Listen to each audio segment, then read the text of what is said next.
subax wanaagsan dhegeystayaal kuna soo dhawaada idaacadda subaxnimo ee laanta afka Soomaaliga ee VOA oo idinkaga imanaysa magaalada Washington.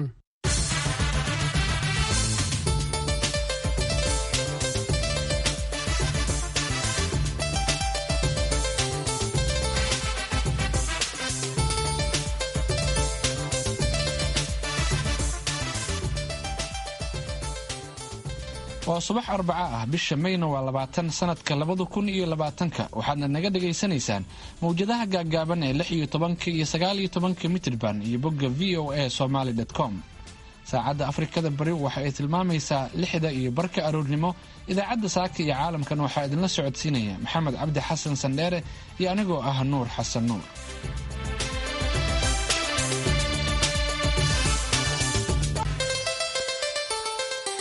qodobada idaacadda saakiya caalamka ku maqli doontaanna waxaa ka mid ah daadad ku fatahay deegaano ka tirsan gobolka Shabeellaha Dhexe. gobolka Shabeellaha Dhexe gaar ahaan maarka degmada Macadey ka soo bilaabo xadka Jalalaqsi oo Hiiraan ilaa Balcad ku geyso fatahaadii beertii hore tagtine waa meeshii lamaad oo dhibaatada ugu darneed. waxaad sidoo kale maqli doontaan waxyaabaha muslimiinta la gudboon maalmaha u dambeeya ee bisha barakaysan ee Ramadaan. waxaad sidoo kale maqli doontaan Soomaalida Minnesota oo ciidda u diyaar garoobaya kadib markii suuqyada la furay. hase yeeshee waxaa intaas oo dhan ka soo horeynaya warkii caalamka oo inoo akhriyo Nuur Bukhari.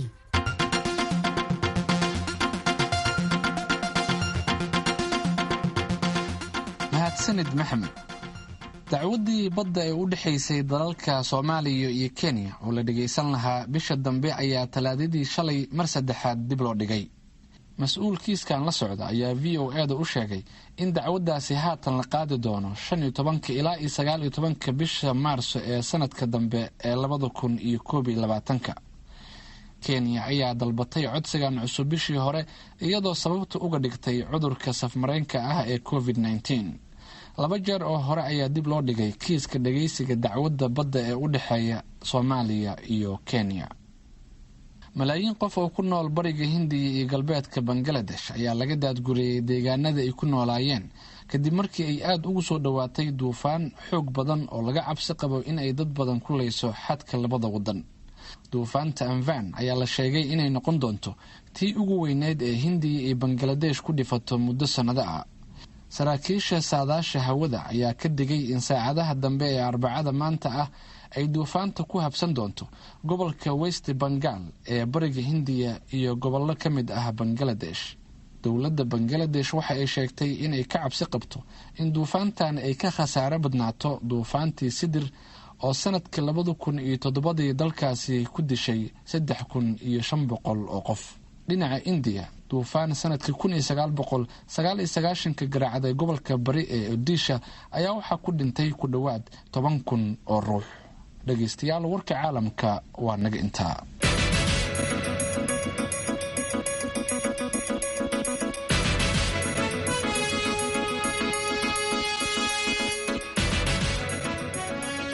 aad iyo aad buu mahadsanyahay Nuur. aynu ku bilownaa deegaano ka tirsan gobolka Shabeellaha Dhexe ayaa waxaa saameeyey daadad ka dhashay roobab da'ay iyo webiga oo fatahay. dhacdo tan oo kale ayaa sanadkii horena qabsatay dadka degan deegaanada u dhow degmada Mahadaay ee gobolkaasi. haddaba xaaladdu sida ay hadda tahay ayaa waxaan ka waraystay Saalax Fuleel Xaaji oo ah guddoomiye ku-xigeenka arrimaha bulshada ee degmada Mahadaay.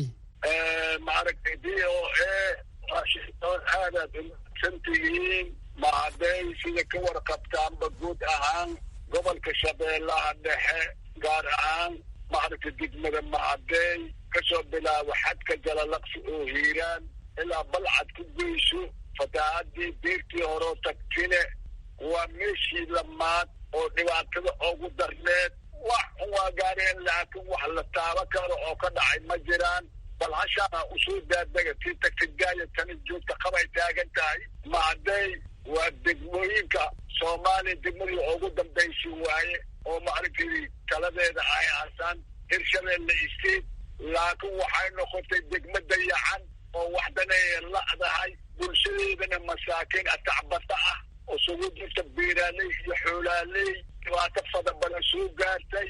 hadda roobka ugu dambeeyo miigaanka oo faraha badnahay iyo webiga isqabtay wax laga soo gaari Hirshabeelle State walaa heer federaal ma jiraan ummadii bihiyay ku dhex jiraan waa dayacan yihiin hay-ad caalami oo maaragtay samata bixin oo gargaar wasta mahadday ma gaarin soo lokaal ma gaarin dawlada hirshabeellena aadkeed mahadday waa ka jeesatay inay jeesay iyo in kaleetana uma hayso waayo mas-uuliyiinta oo dawladda hirshabeelle mas-uulka ka ah waxa dad deegaanka shabeellaha dhexe u dhashay baarlamaan ha ahaado madax sare ha ahaado gobol ha ahaato ku dhashay iyo u dhashiba mas-uuliyadeeda wax kama hayaan oo xilalkii middle waa gartay meelaha kale ka yimid xilfooda faraha ku haya waa gartay mudane saalax waxaad ii sheegtaa deegaanada ay fatahaaddu saamaysay hadda deegaanada fatahaaddu saamaysay waxa waaye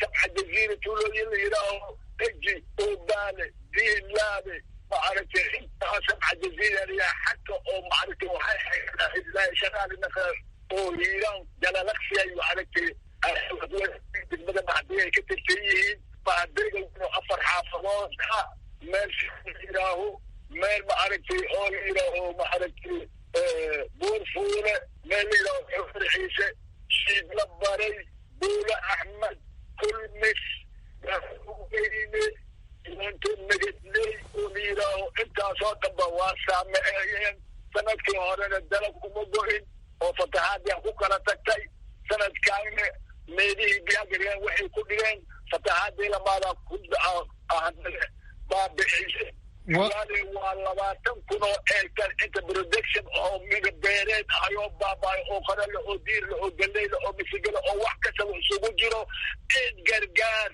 oo u fadhiso koonka waan gartay oo ilaahay ugu abuuri kasoo gaarsiisay ajar walaal waan gartay wadciga dadka hadda ay ku jiraan iyo meesha ay ku sugan yihiin iyo haddii wax khasaara nafa u jiro wadciga oo maanta ku sugan yihiin wadciga oo wax bini aadan shirto oona sankuneefa ah wax loo qaba lahay waaye meelaha buurarka iyo taagaga ee meelahaas ninba ninkii meeshii siicay mato ayay kala qaxeen kalka sidaasay dhibaatadooda tahay oo daawo ma haystaan oo raashin ma haystaan oo hoy oy maaragtay cadceedaas labadan waaba leerihiyo oy ka galaan ma haystaan bursakoofiyaan isbitaala ma haystaan oo tuulooyinku ku yaalo hadday waxaa ka koobaan tahay 41 tuulo kalka meel oo bursakoofa la leeyahay oo emergency ah oo la leeyahay walacaa laga qaba karaa kii umasha ikii jiro ikii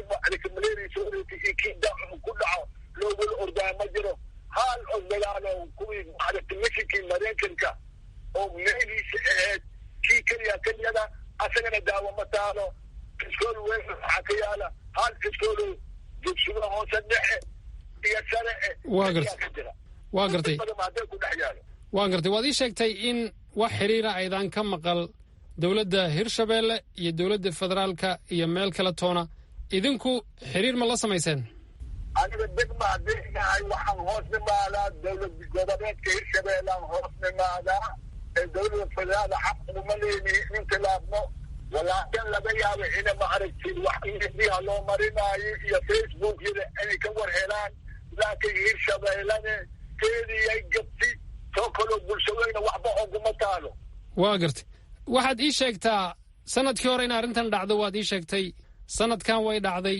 maxaa sabab u ah oo dhibaatadan ay usoo noqnoqonaysaa sababta waxa waaye mas-uuliyiinta ayaa xilkooda maaragtay waajibaadka oo shacbiga ka saaran ayda humanitarian oo ah ayaa maaragtay ka seexday amaba garashadaa ku yaraa leeyahay amaba maaragtay qaabka wax loo socodsiinaya hadda administrativo ayaa talyaaniga yidhaahay maaragtay kalka waxa waaye maxaa samaynayse waa lama dhaha waxay caalamka ka yimaado wadmadaas ma hadday ma gaarto jawhar iyo wixii kaloo kuma xidmo ayay ku eg tahay xagga magaalada xarunta jawhar oo lalahayo xarunta oo hirshabeelle oo xaruntii hirshabeelle eh waa facebook iyo fiiya kheladhaanka bulshada ka yeelaysa fiiya meecaana maaragtay owan soomaali oo mas-uul qaada ay xil u haysaa ma leediin kaasi waxa uu ahaa saalex fuleel xaaji oo ah guddoomiye ku-xigeenka arrimaha bulshada ee degmada mahaddaay ee gobolka shabeellaha dhexe oo khadka telefoonka igu warramayey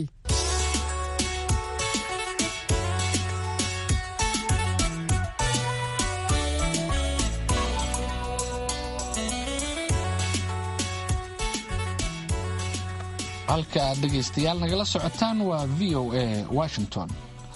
madaxweynaha dalka masar oo ka qayb galay shirka kooxda xiriirka afrika ee libiya ayaa sheegay in deganaanshaha iyo xasiloonida dalka ay jaarka yihiin ee libiya uu yahay mid qayb ka ah amniga qaranka ee dalkiisa. warbixintan waxaa qaahire ka soo diray waryaheena xuseen cusmaan zaxnuuni. cabdulfataax asiisi oo shirkan kaga qayb galay dhinaca khadka internetka muuqaal ahaan waxaa ku weheliyey madaxweynayaasha dalalka kongo, koonfur afrika iyo wakiilo ka socda madaxweynayaasha dalalka aljeeriya iyo jaad iyo weliba madax kale oo ka tirsan ururka midowda afrika iyo qaramada midoobay. afhayeenka madaxtooyada dowladda masar basaam rayaad ayaa warbaahinta qaranka ee dalkani u sheegay in kulanka looga wada hadlay horumarka ugu dambeeyey ee arrimaha libiya iyo sidii la isugu duwi lahaa xoojinta dadaalada lagu doonayo in lagu damiyo xiisada weli ka alowsan dalkaasi. madaxweyne asiisi oo hadal dheer ka jeediyey shirkaasi ayaa si adag u sheegay mowqifka dalka masar ee ku aadan dhibaatada dalka libiya.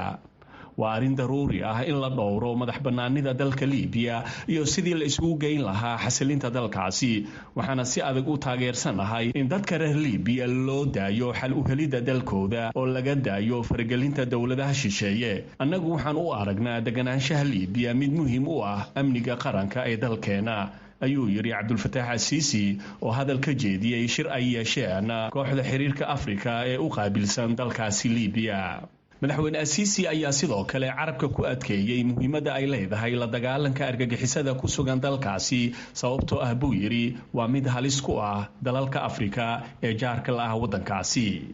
dowladda masar ma hayso dulqaad ay ku sii eegan karto kooxaha argagixisada ee khatarta ku ah amnigeeda qaranka, ayuu si adag u yidhi madaxweyne asiisi. madaxweynaha waddankani ayaa sidoo kale carabaabay taageerada masar ee dadaalka midowda afrika ee xalinta dhibaatada libiya, isaga oo ku baaqay in la mideeyo dadaalada ay wadaan dhinacyada jaamacadda carabta iyo midowda afrika. kulankan oo ay yeesheen dowladaha afrika ee xubinta ka ah kooxda xiriirka afrika ee u qaabilsan libiya iyo xubno ka socda qaramada midoobay ayaa isku raacay in xiisada dalkaasi lagu dhammeeyo xal siyaasadeed.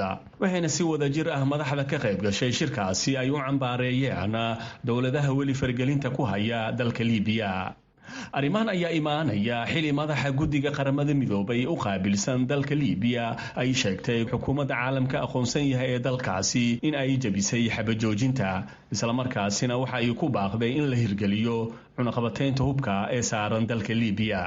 dowladaha daneeya libiya ayaa weli faragelin toos ah ku haya dalka libiya xili dal weliba dalka kale uu ku eedeeyo inuu hub siiyo kooxaha ku dagaalama waddankaasi. xuseen saxnuuni, v o a Qahira.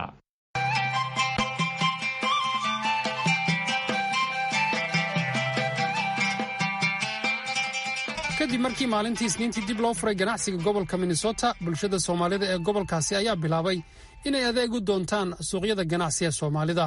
haddaba wariyaha v o eda gobolkaasi maxamuud masacade ayaa qaar ka tirsan dadkii adeeganayay weydiiyey aragtidooda ku aadan xaaladan cusub. magacaygu waa safiyo.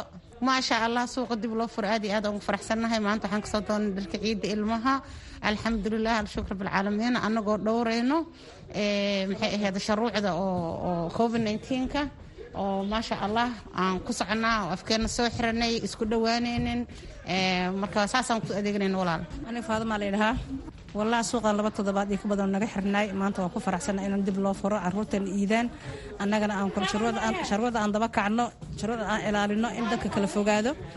sidaas u joogna waxna waa aad iyo aad u dareensana wax wanaagsan. wax isbedel waxaa ka jira maxay dadka oo dhowrayaan shuruucda, u hoggaansan sharciga, inay kala fogaadaan, gloveska xirtaan, maaska xirtaan, ay ku dadaalaan safetigooda. magacaygu waxa weeyaan Faadimo Xuseen. dukaanka waxaan ku iibinaa waxyaabo badan oo kala duwan baan ku iibinaa, sida maxaan ku dhahay unsi special waan ku iibinaa, cadaradaan ku iibinaa, dharka dumarka oo dhan baan iibinaa, sida duruucda, cambuurada, cabaayadaha. marka waana Carmel Mall second floor dukaanka. suuqii waa la furay, dib baa loo furay, muddo 2 biloodana wuu xidhnaa. haddii iminka la furayna waxaan rajaynaynaa insha allahu tacaala inuu si fiican noogu socdo, shuruudaha la sameeyey iyo shuruucda la sameeyeyna aan raacno. haddaanu annaga oo nahay dadka dukaamada leh iyo dadka magaranaysa ay kastamarka iyaguba intuba aynu isla ilaalino. sida amarada lasoo dejiyey dowladda soo dejisay layidhi 6 fiid ha la kala dambeeyo dukaamada in go-aan oo dadka loo cadiday loo sameeyo intaba waa raacayna insha allah haddii laha yidhaahdo waana jecela inay noo hirgasho wallaahi dee ilaa shalay unbaa la furay dadku sidii hore oo ciidihoo hore kale ma aha mana rajaynana inuu noqdo kuwa dadka guryihii bay ku jiraan waana baqayaan laakiin insha allahu tacaala waxaan rajaynana in dadku yimaado iminkana waa la socsoconaya. asalaamu calaykum, magacayga waxaa waaye axmed cabdulaahi cali, waxaan ka mid ahay soomaalida ku nool gobolka minnesota magaalada minneapolis. aadaan ugu faraxsanahay suuqa soomaalida in la furo oo dadkii businesskooda xoogaa uu usoo noqdo suuqooda iyo dadka inay shopping suubsan karaan. laakiin cabsida labaadu aad u weyn oo aan qabnaa waxaa ka mid ah maadaama suuqii la furay xilli oo aad u dhow iyadoo cudurkii dadkii weli ay magaalada u dhammaanayaan oo isbitaalada loogu jiro oo dadkii ay soo dhacayaan, haddana dadkeenna oo aan ahayn dad aan dhowrsanayn oon sharciga aanan raacin oo aanan waxaa waaye dhinaca caafimaadka aanan si fiican ugu taxadirin, waxaan ka cabsanayaa dhibaato kale iyo dib u dhac kale inay ku noqoto communitiga soomaalida oo loo badiyo dadka ugu fiican oo hadda ka badbaaday cudurka coronaviruska, taas oo ay ahayd dadkii oo eerli guryahooda lagu xiray. marka haddii suuqii la furay waxaan jeclaan lahaa in safetiga aad loo ilaaliyo, laga taxadiro, maxaa ka imaan kara beri. marka dadkayga waxaan leeyahay hala taxadiro, dhaqaale ahaan wuu fiican suuqa in la furo, laakiin cabsi aad u weynaa jirto, cabsidaasaan ka cabsanaynaa. mascadda waa mahadsantaha. magacaygu waa cabdirasaaq cali salaad. maanta aad iyo aad baan ugu faraxsannahay in moolkii naloo furay oo dadkii iidda u shoobin garaysanayaan. runtii bil ka badan ayaan xayirnayn oo jeclaynana eheladeenni aan u dirno lacagihii ay ku iidi lahaayeen, sidoo kale annagoo aan shoobin garaysanno ilmaheenna aan waqti fiican la qaadanno. marka insha allah waxaan rajaynayaa dadka shacabka ah oo soomaalida inay ilaaliyaan nidaamka, maadaama naloo fududeeyey oo nala yidhi bisnisyadiina waa fula kartaan, waa shoobin garaysan kartaan. insha allahu tacaala waan rajaynaya inay nidaamka ilaalin doonaan. horta shakhsiyan aniga businesskaygii weli waa xiran yahay oo transportationka dadka ka shaqeeyaan ahaa, laakiin waxaan ku faraxsanahay Soomaali kale in businesskii dib loo furo. saameyn wanaagsan uu igu leeyahay runtii in la furo, maxaa yeelay xawaaladihii, dukaamankii dharka laga gadan jiray, waa dadka shoobin garaysanaya ku jira. marka saameyn wanaagsan buu igu leeyahay runtii. waan rajaynayaa inaan nala ka xirin, maxaa yeelay haddii Soomaalida aysan kala fogaan oo nidaamka aan la ilaalin, waxaa laga yaabaa in mar kale la xiro. kuwaasi waxay ahaayeen qaar ka mida dadka deggan gobolka minnesota oo ka warramayay xaaladaha cusub kadib markii dib loo furay ganacsigii gobolkaasi.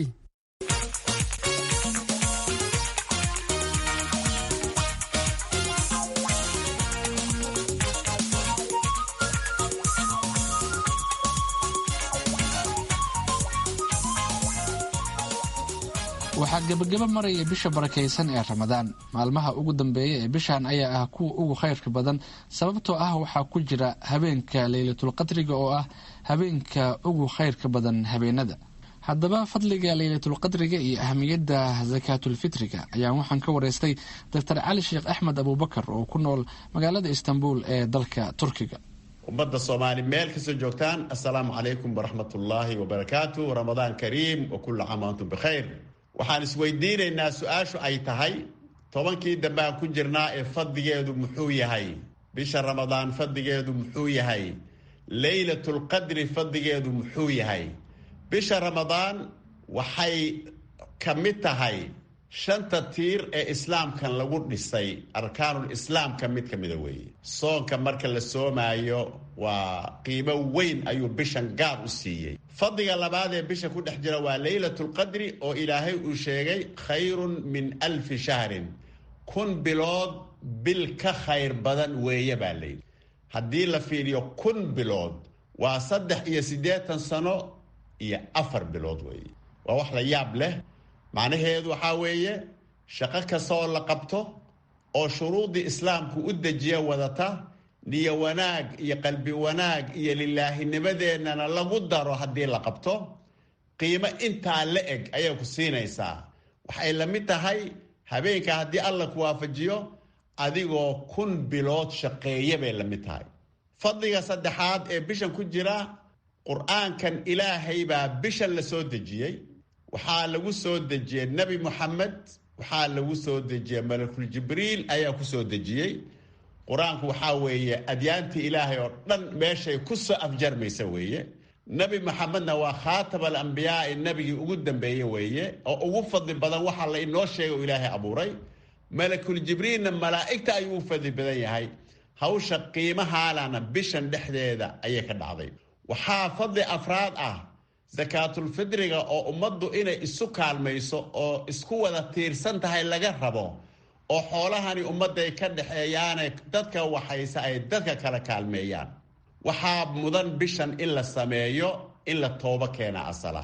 ani waxaa igu soo dhacaysa bishan dembiyaalka laga tooba keenay ugu waaweyn dilka aan isdilayna ee joogtada noqdee 100 sano soo socday baa ka mid ah, oo ilaahay qur-aanka iyo sunnada uu si weyn ugu sheegay.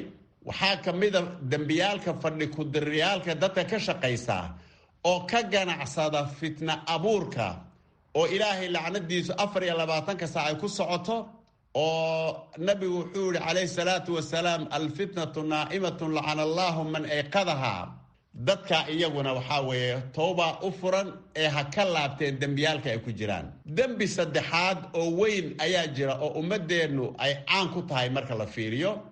waxaa weeye aniga ayaa kaa fiican inaan xaqiro. hebel waa madow yahay, waa tima adag yahay, in la caayo oo la isxaqiro, oo diiraankeenna aan xaqirno, oo afrikaan wada xaqirno, oo eshiya wada xaqirno ayaa dhaqan inoo ah. innaguna waan isxaqirnaa. kaasina waa dembi weynoo waxyaalaha soonka dilaaya oo ajirkiisa baabi'inaya ayuu ka mid yahay. dembiga afraad oon isleeyahay isaguna wuxuu ka mid yahay qaybta lugta jiidaysa dowladaheenna iyo gobolladeenna iyo hay-aadkeenna iyo shaqadeenna. waxaa ka mida danta guud, xoolaha ka dhexeeya iyo dhulka ka dhexeeya iyo wax kastoo ka dhexeeya. kooxdii u hesha jaanis inay maamusho siday u badan yihiin ayay boobaan, ay ku takrifalaan sidii wax iyagu ay leeyihiin oo kale. waa dembi ummadoo dhan ay ka gelayaanoo aan la cafin karin. maxaa jira ummaddan ruux walba cafis inuu weydiistay kaas ku qasbaysaa. afartaa dembina waxaan isleeyahay waa afarta ugu waaweyn oon samaynayno. ummadda Soomaali waxaa laga rabaa inay ka digtoonaato. doctor cali waa mahadsan tahay. zakaatulfitrigii ayaa isna qeyb weyn ka ah gabagabada ama saacadaha ugu dambeeya ee bisha barakaysan ee ramadaan. waajib miya? sidee ayaana loo bixiyaa? zakaatulfitriga su-aasha ku saabsan waxay tahay waxay waajib ku tahay ruux kasta oo muslim ah, ha yaraado ha weynaado. waxaa waajib ay noqonaysaa in la bixiyo habeenka ciiddu ay soo gasho ilaa salaada laga tukanayo. intaa u dhaxaysay waajib noqonaysaa. waxaa bannaan in la soo hormariyo oo saacaddaa aan joogno la bixiyo haddayba daawo u noqonayso ay wax u tarayso dadkii masaakiintaasi iyagoo faraxsan ay u soo gaadhaan maalinta ciidda ah. maxaa lagu bixin? ma lacag mise cunto? nabigu calayhi salaatu wasalaam cuntoha lagu bixiyo ayuu yidhi, laakiin haddana baahida miskiinka ayay ka tarjamaysaa. hadday marka lacagi u faa'iido badan tahay lacagta ayaa la siinayaa. soomaali oo kale $2 iyo bar ayaa lagu soo oriyay, culimmadu ay ku fatwoodeen. waxaa ilo wanaagsan in laga badiyo, miskiinka looga badiyo, oo wixii la siin karaba la siiyo. america iyo yurub marka la joogo $12, $10. dalalkan turkiya iyo sacuudiga oo kale $7, $4. laakiin culimada meel kasta oo la joogo culimada warsada. waxaan idiin rajaynayaa ummadda Soomaali ciid wanaagsan. karoona ayaa lagu jiraa, waa inaan isu kaalmayno oo kadeedka u ina baday inaan iskaalmaysanaan kaga baxaynaa. soonkana allah inaga aqbalo. wasalaamu calaykum waraxmatullaahi wabarakaatu. kaasi wuxuu ahaa doctor cali sheekh axmed abubakar oo ku nool magaalada istanbul ee dalka turkiga. qadka whatsapp ayuu igugu waramay. rabadaan wanaagsan mar kale dhegaystayaal, waxaanu kusii saqaynaa gebagabadii idaacaddayada. markana waxaad ku soo dhowaataan qasiidadan aan saaka idinku talagalnay.